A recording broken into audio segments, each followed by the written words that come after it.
தொடர்ந்து நம்ம போர் நிலவரங்களை பார்த்துட்டு இருக்கோம். இப்போ வந்திருக்கக்கூடிய சில முக்கியமான தகவலை ஒரு தொகுப்பா பார்க்கலாம். அதுக்கு முன்னாடி ஒரு முக்கியமான விஷயம், உங்களுக்கு பிஎஃப் அமௌண்ட் எடுக்கிறதுல சிரமம் இருந்தால் இவங்கள தொடர்பு கொள்ளுங்க. இவங்க உங்களுக்கு அதில் ஹெல்ப் பண்ணுவாங்க. அதே மாதிரி உங்களுக்கு இன்கம் டேக்ஸ் ஃபைல் பண்ணுறதுல தேவை இருந்தால் இவங்கள தொடர்பு கொள்ளுங்க. வெறும் கம்மியான சார்ஜ்லேயே உங்களுக்கு அதை செஞ்சு கொடுப்பாங்க. இப்போ நம்ம வீடியோக்குள்ளே போகலாம். இப்போ பார்த்தீங்கன்னா ஏமனுடைய ஹவுதீஸுக்கும் இன்னும் சவுதிக்கு நடுவில் சண்டை வேற லெவலில் போயிட்டுருக்கு. ஏன்னா தனியாக ஈரான் அமெரிக்கா பிரச்சனை போயிட்டு இருந்தாலும் கொஞ்ச நாளாக இந்த போர் நின்று ஆரம்பித்ததுக்கு பிறகு சவுதிக்கு எந்த ஒரு தீங்கும் ஈரானால் வராமல் இருந்துட்டுருக்கு. அதனால ஃப்ரீயா இருக்கிற சவுதி ஏமன்ட்ட போய் வம்பெழுத்துட்டு இருக்காங்க. அதுலயும் ஹவுதீஸ் நம்ம ஏற்கனவே சொன்ன மாதிரி ஆயத்துல்லா கொமீனி அவர்களுடைய இறப்புக்கு அவங்க போகும்போது வந்த விமானத்தை தடுத்ததுல இருந்து இப்ப பிரச்சனை போயிட்டு இருக்கு.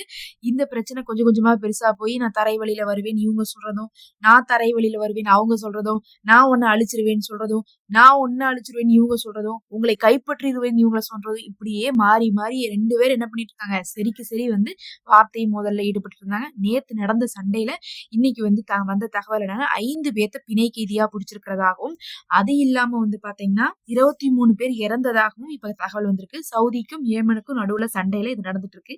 அதே சமயத்துல இதுல பாத்தீங்கன்னா இப்ப யூரோப் கண்ட்ரிஸ் ரொம்ப ஆர்வம் காட்டுறாங்க.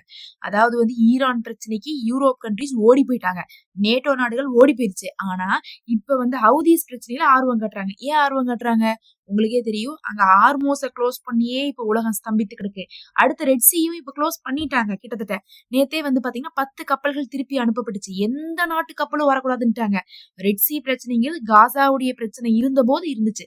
காசா போர் நடந்துட்டு இருந்தப்ப என்ன இருந்துச்சு, ரெட் சீல யாரும் வரக்கூடாது, போகக்கூடாது, நுழையக்கூடாதுன்னு சொல்லிட்டு வச்சிருந்தாங்க. அப்புறம் ஒரு 1.5 வருஷம் கழிச்சு என்னாச்சு, அந்த பிராஸ்பெட்டி கார்டியன் எல்லாம் போட்டு தோத்து போனதுக்கு பிறகு அமெரிக்கா விட்டுட்டாங்க. சமாதானம்னு போய் கையெழுத்து போட்டதுக்கு பிறகுதான் இஸ்ரேல் கப்பலை தவிர எல்லாரும் போலான்னு விட்டாங்க. இப்ப மறுபடியும் ரெட் சீயை க்ளோஸ் பண்ணி வச்சிருக்காங்க. நேத்தெல்லாம் 10 நாட்டுடைய கப்பல் திருப்பி அனுப்பப்பட்டுச்சு. சவுதியை அடிச்சாங்க, மத்தவங்களை எல்லாம் மிரட்டி திருப்பி அனுப்பிட்டாங்க. இப்படி இருக்கும்போது இனி யாருக்கு பாதிப்பு? கண்டிப்பா இந்தியாவுக்கு பாதிப்பு, கண்டிப்பா யூரோப் கண்ட்ரிஸ்க்கு பாதிப்பு. ஆர்மோஸே எங்களால போக முடியாம இருக்கு. இதுல சவுதி இப்ப பிரச்சனை வந்ததுக்கு பிறகு ஹவுதீஸ் என்ன பண்ணுவாங்க, ரெட் சீயும் போக விடல அப்படின்னா பிரச்சனையாயிரும். இப்ப நம்ம சவுதிக்கு சப்போர்ட்டா இறங்கலான்னு ஒரு முடிவுக்கு வந்துட்டாங்க. அதனால இப்ப பாத்தீங்கன்னா ஹவுதீஸை அப்போஸ் பண்ணி சவுதிக்கு சப்போர்ட்டா யூரோப் கண்ட்ரிஸ் இறங்குது. ஏற்கனவே சவுதிக்கு பலம் ஜாஸ்தியா தான் இருக்கு. எந்த அளவுக்கு பலம் ஜாஸ்தின்னு பாத்தீங்கன்னா இப்ப ஈரான்ட்ட கரெக்டா டீலிங்க பேசி வச்சுட்டாங்க. ஈரான் இப்ப சவுதியை அடிக்கிறது இல்ல. ஓமன், ஜோர்டான், குவைத், பஹ்ரைன் இந்த மாதிரியான ஏரியாவை தான் அடிச்சிட்டு இருக்காங்களே தவிர கத்தார் கூட அடி வாங்குறாங்க. சமாதானம் பேசக்கூடிய கத்தாரு. ஆனா யார் அடி வாங்குறது இல்ல, சவுதி அடி வாங்குறது இல்ல. அப்ப சவுதிக்கு இப்ப ஈரானால வரக்கூடிய அச்சுறுத்தல் போயிருச்சு. 10க்கு சவுதி ஏற்கனவே பாகிஸ்தான் டீல் பேசி வச்சிருக்காங்க, அணு ஆயுதத்தை எடுக்க போறோம்ட்டு. அது இல்லாம பாகிஸ்தான் கடன் வாங்கி வச்சிருக்கனால ஆட்களை அனுப்புறதுக்கு கூட தயாருன்னு சொல்லிட்டு அன்னைக்கு என்ன பண்ணாங்கன்னா விமானத்தையும் ஆட்களையும் அனுப்புனாங்க. இதெல்லாம் இல்லாம அமெரிக்கா காரன்ட்ட போய் இப்ப என்ன பண்ணிருக்காங்க, 100க்கும் மேற்பட்ட டீலிங்ல கையெழுத்து போட்டு வச்சிருக்கனால அவனுங்க நாங்க காப்பாத்தியே தீர்வோம் சவுதிய அப்படின்னு சொல்லிட்டு ஒத்த கால நின்னுட்டு இருக்காங்க. 10க்கு ஹவுதீஸ் மேல அவங்களுக்கு இருக்கக்கூடிய வெறுப்பை இப்ப சவுதிக்கு சப்போர்ட் பண்ணி அவங்க தீர்க்க போறாங்க. இதெல்லாம் இல்லாம யூரோப் கண்ட்ரிஸ் எங்களுக்கு எல்லாம் என்ன ஆகாது, ரெட் சி க்ளோஸ் ஆனா முடியாதுன்னு சொல்லிட்டு அவங்களுக்கு குதிக்கிறேங்கிறாங்க. பார்க்க போனா ஈரான் பிரச்சனையில கூட ஈரான் தனித்து நின்று ஆடுறாங்க, மத்தவங்க யாரும் வரல. ஆனா இங்க ஹவுதீஸ் பிரச்சனையில சவுதிக்கு துணைக்கு அமெரிக்கா, இஸ்ரேல், யூரோப்புன்னு சொல்லிட்டு பலரும் வராங்க. நேட்டோ நாடுகளும் உள்ள வர வாய்ப்பு இருக்கு.